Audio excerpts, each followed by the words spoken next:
The Upanishads in two parts, translated by F. Max Muller.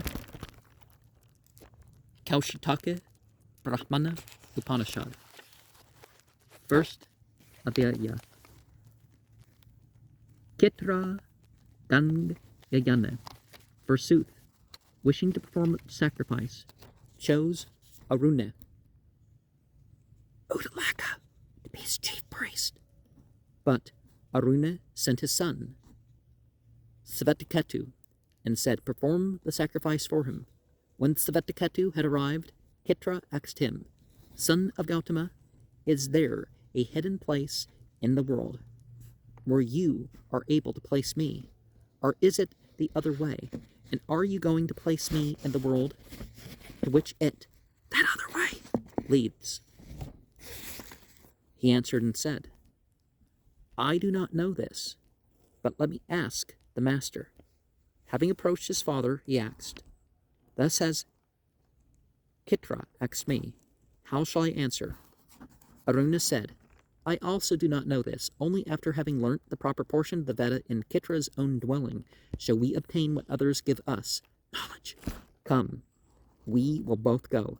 Having said this, he took fuel in his hand, like a pupil, and approached Kitra Ganga Yana, saying, may I come near to you? He replied, you are worthy of Brahman, O Gautama, because you were not led away by pride. Come hither, I shall make you know clearly. And Kitra said, all who depart from this world, or this body, go to the moon. In the former, the bright half, the moon delights in their spirits. In the other, the dark half, the moon sends them on to be born again. Verily, the moon is the door of the Svarga world, the heavenly world. Now, if a man objects to the moon, if one is not satisfied with life there, the moon sets him free. But if a man does not object, then the moon sends him down as rain upon this earth.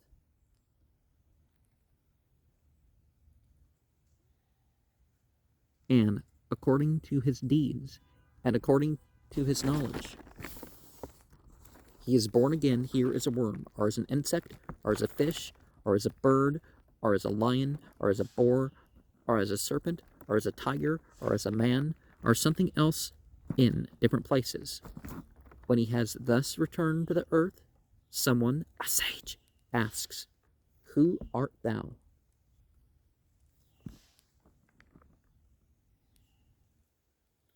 And he should answer, from the wise moon, who orders the seasons. When it is born, consisting of 15 parts, from the moon, who is the home of our ancestors, the seed was brought. This seed, even me, they, the entities mentioned in the Banka Gnadvidya, gathered up in an active man, and through an active man, they brought me to a mother. Then I, growing up to be born, a being living by months, whether 12 or 13, was together with my father, who also lived by years of 12 or 13 months, that I might either know it, the true Brahman, or not know it. Therefore, O ye seasons, grant that I may attain immortality, knowledge of Brahman. By this my true saying, by this my toil, beginning with the dwelling in the moon and ending with my birth on earth, I am like a season, and the child of the seasons. Who art thou? The sage asks again. I am thou, he replies. Then he sets him free to proceed onward. He, at the time of death, having reached the path of the entities, comes to the world of Agni, fire, to the world of Ayu, air, to the world of Varuna, to the world of Indra, to the world of Pragapati, Virag, to the world of Brahman, Hiranyagarbha. In that world there is the lake Ara, the moments called Ishteha, the river Vigara, ageless, the tree Ilya, the city Slagya, a palace Aparagita, unconquerable. the doorkeepers, Indra and Pragapati, the hall of Brahman called Vibhu, built by Vibhu, egoism, the throne, Vikakshana, Buddha, perception, the couch, Amatagas, endless splendor, and the beloved Manasi, mind, and her image,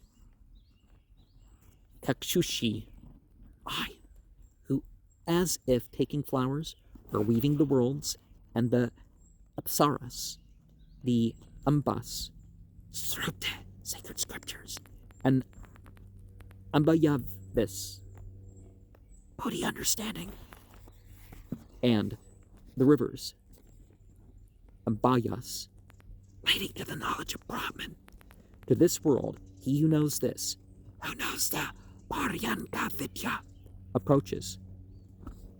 Brahman says to him, run towards him, servants, with such worship as is due to myself.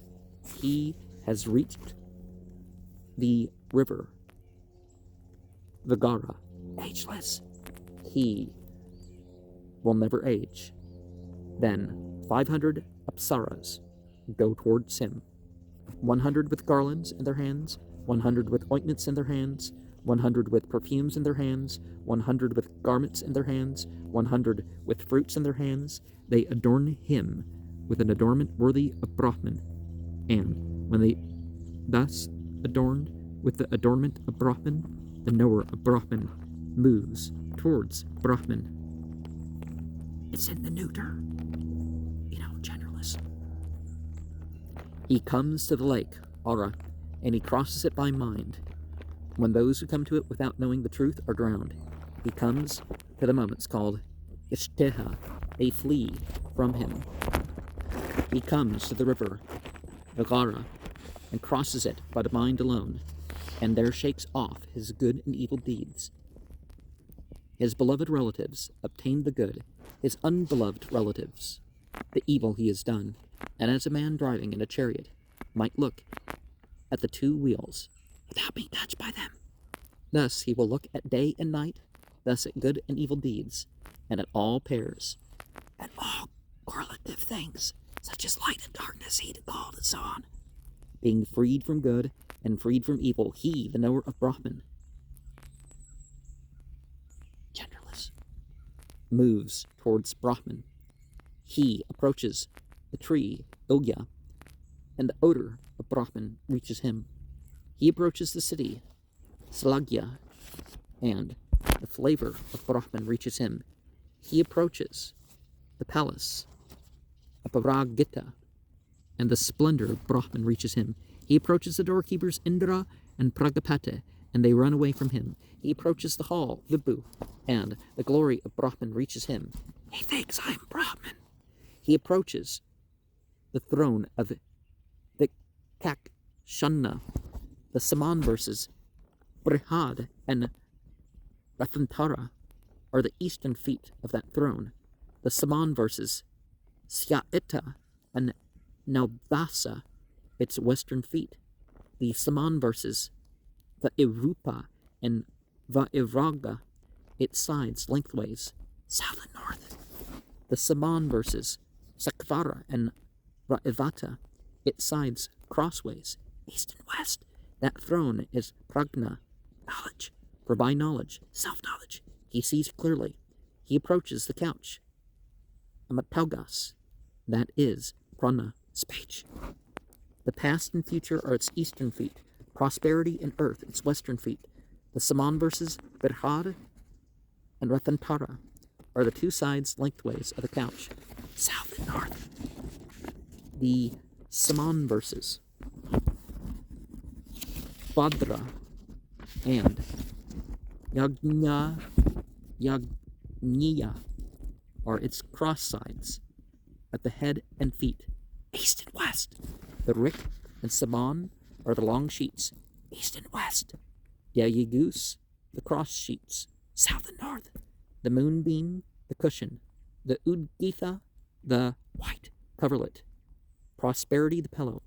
On this couch seats Brahman. And he who knows this, who knows himself, one with the Brahman sitting on the couch, mounts it first with 1 foot only.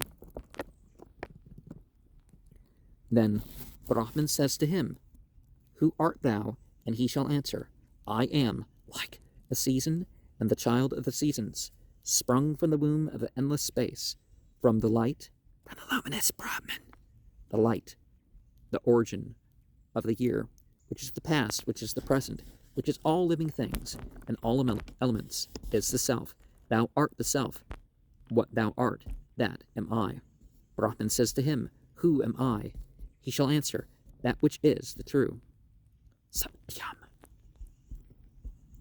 Brahman asks, What is the true?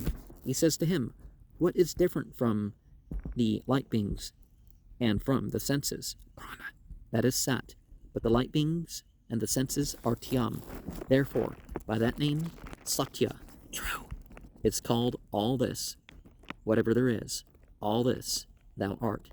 This also is declared by verse, that great Rishi, whose belly is the Yagus, the head, the Saman, the form, the Rik, is to be known as a being, imperishable, as a being. Brahman says to him, How dost thou obtain my male names? He should answer, By breath, Prana.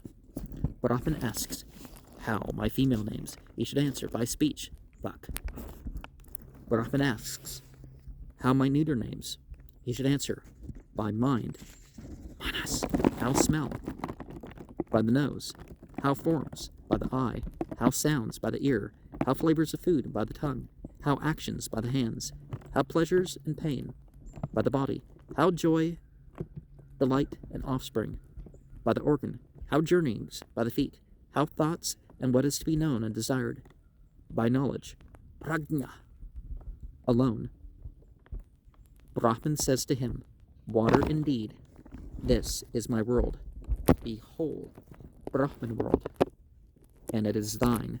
Whatever victory, whatever might belongs to Brahman, that victory and that might he obtains. Who knows this? Yea, who knows this?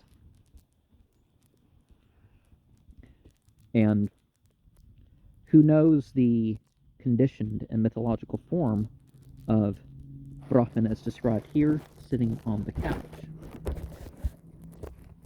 And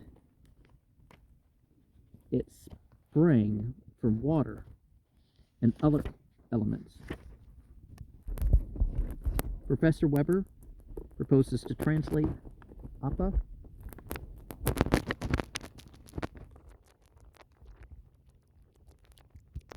by Erlangen Acquisitions, with reference to Upanishad.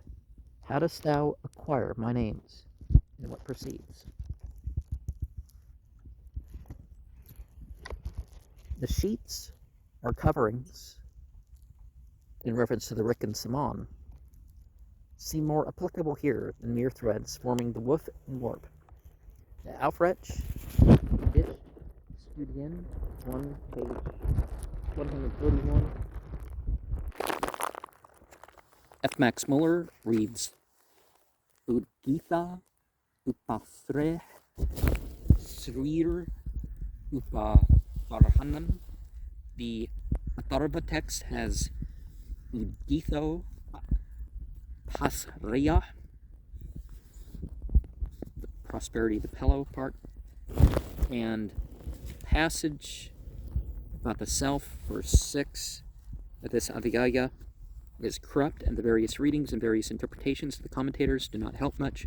One view, which he has followed as far as possible, is that it had to be explained how the same being could be the child of the seasons or living from year to year, and that at the same time born of light. The answer is because light is the seed or cause of the year, and the year the cause of everything else. And Max Muller takes no responsibility for the view. He's just sharing what is stated, and he sees no way of discovering the original reading and the original meaning of the sentences.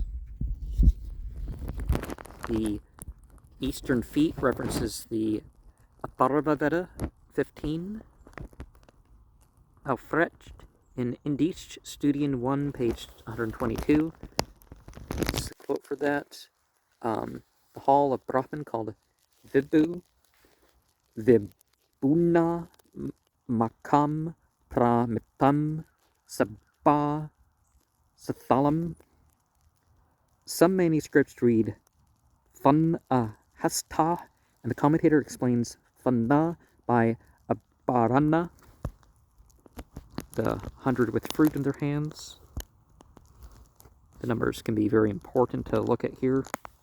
I'm trying to get the cat to move here.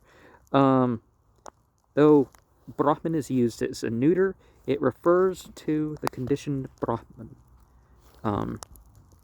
So again, the male and female is how we know God, but God is not the male and female. So some Pratavid is here explained as Brahma Vidyasunya, ignorant, while in other places, the Aitreya Aranyaka 231, it stands for Samyagabhignya. Samyagabhignya. If the latter is the true meaning, we might read here, Tam it vasam prativido.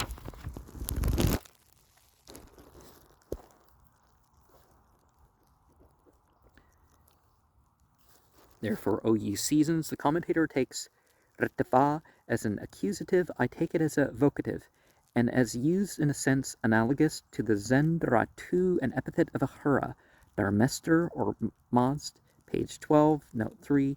If a person fears heaven, Svarga, as much as hell, because neither gives final liberation, then he is fit to proceed to a knowledge of Brahman. And if it's just, what we project upon an afterlife and it crystallizes, I can understand part of it, but if it's, as long as it's the good part, then he is fit to proceed to a knowledge of Brahman. It would seem that after this person is in the same position as the other who, objecting to remain in the moon, was set free at once. Because, of course, the higher station is not, well, I don't want to be punished and I don't want to be rewarded. It's, is the consciousness best? Is the action the best? Consisting of Ari's enemies such as love and anger, in the Khandogya Upanishad 8.5.3, it is called Ara. The lake. Ara, okay. The Yashteha is explained to mean the killing, the sacrifice, which consists of a desire for Brahman. And the same as Asvatha Soma Savana in the Khandogya Upanishad 8.5.3. They just treat Oya. And we notice even the Vedic readings, how they kind of linguistically link to a lot of our Western mythology terms.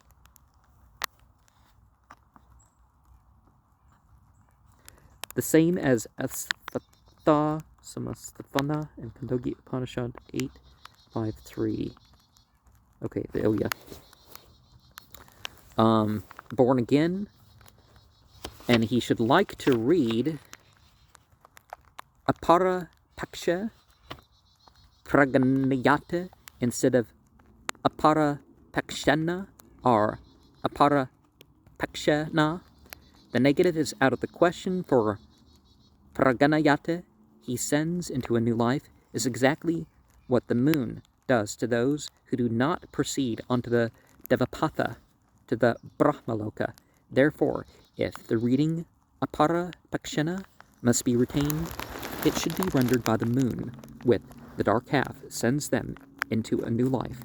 This is supposed to be the hidden place, or rather, the way to it, when the departed leave the moon and pass on to the lightning and to the world of Brahman. This is, in fact, the Dhyana, as opposed to the Pitrayana, described in the Khandogya Upanishad. Parasva Dandasuka Visesha. There is no authority for translating it by dog. Indich Studien 1, 396. The serpent. Okay. returning to the different places might even include Naraka or hell. And there's references to hell being 28 different places, which I guess in the Enochian system you have the 28 heavens specifically mentioned as a parallel to that, or perhaps as the Church of Ahriman says, well, the people who are willing, who are consciously taking part in this rather than just, senselessly rebelled or something. If Ritava is here, the genitive of Ritu, its meaning would be the ordainer of the seasons, orders the seasons. See Hibbert's Lectures, page 247. Vika Kshana is applied to the moon again, 2:9, and the throne of Brahman is also called the Vikakshana, 1:3.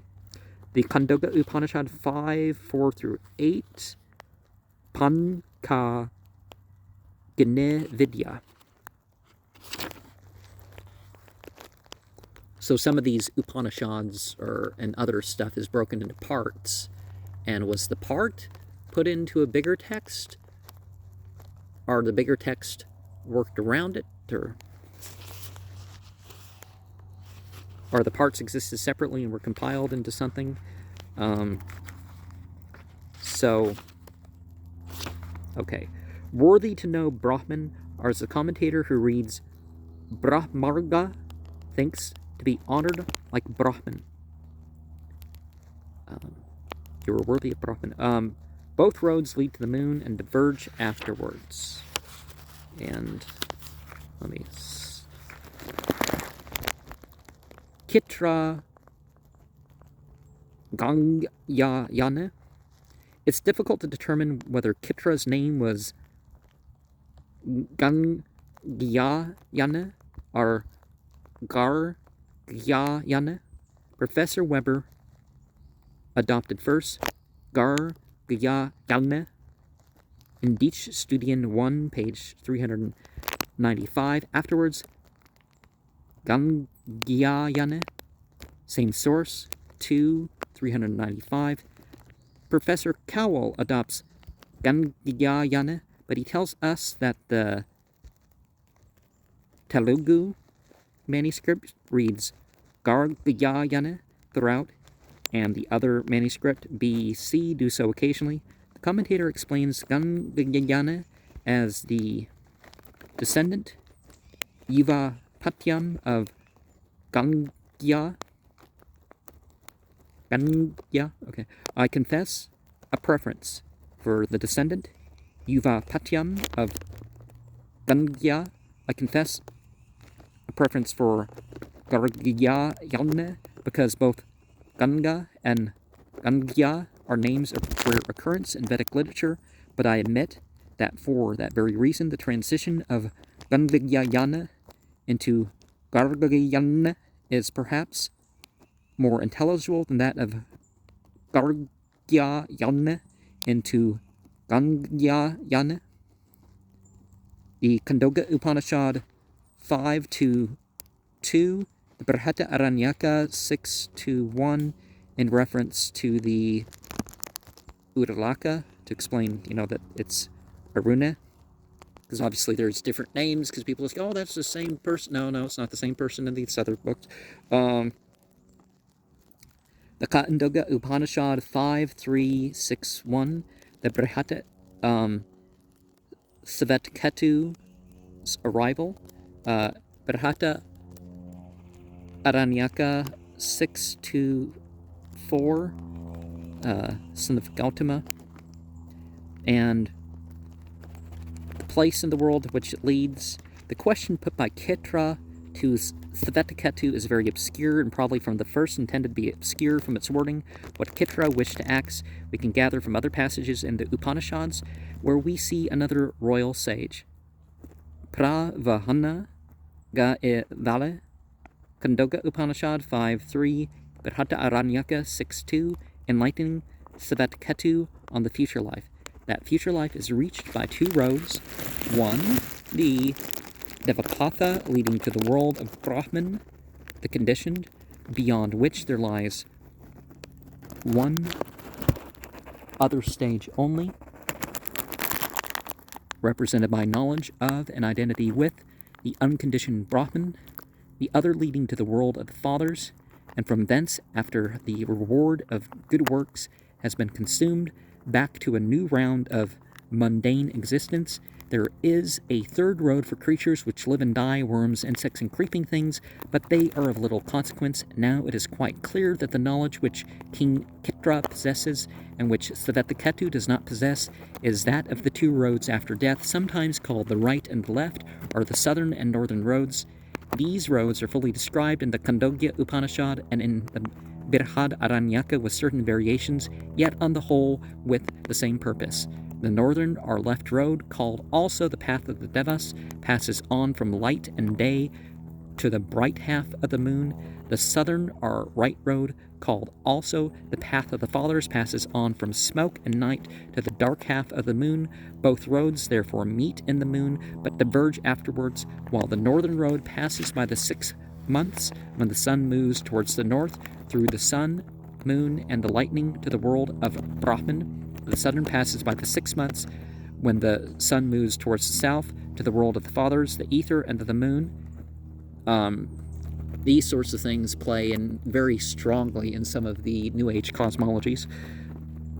Lightning worlds and thunder worlds and sun moons and world moons and,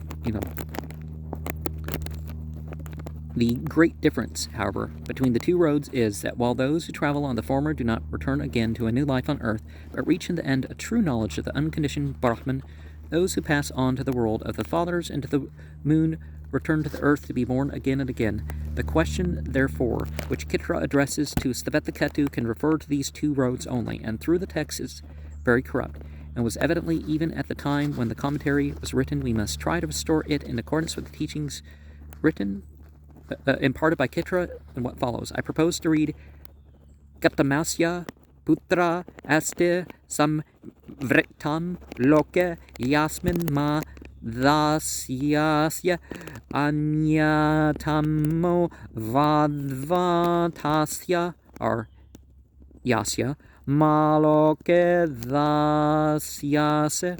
Is there a hidden place in the world where you, by your sacrificing and teaching, are able to place me? Or is it the other way, and will you place me in the world to which it leads? Even thus, the text is by no means satisfactory, but it is better than Anyam Aho Vadva, adopted by the commentator and explained by him. Is there a hidden place in that world in which you will place me as another, i.e., as different from the whole world, are identical with the whole world, and as if different than having bound me? Vadva is the same as Badva, and made me a different person. We may read Anyataro for Anyatamo Vadva. The commentator sums up the question as referring to a hidden or not hidden place where Kitra should be placed as another person or not another person, as bound or not bound, or as Professor Cowell renders it, O son of Gautama, is there any secret place in the world where thou canst see me unconnected, having fixed me there as the wood united with the glue, or is there some other place where thou canst set me? The speculations on the fate of the soul after death seem to have been peculiar to the royal families of India, while the Brahmins dwelt more on what may be called the shorter cut, a knowledge of Brahman as the true self.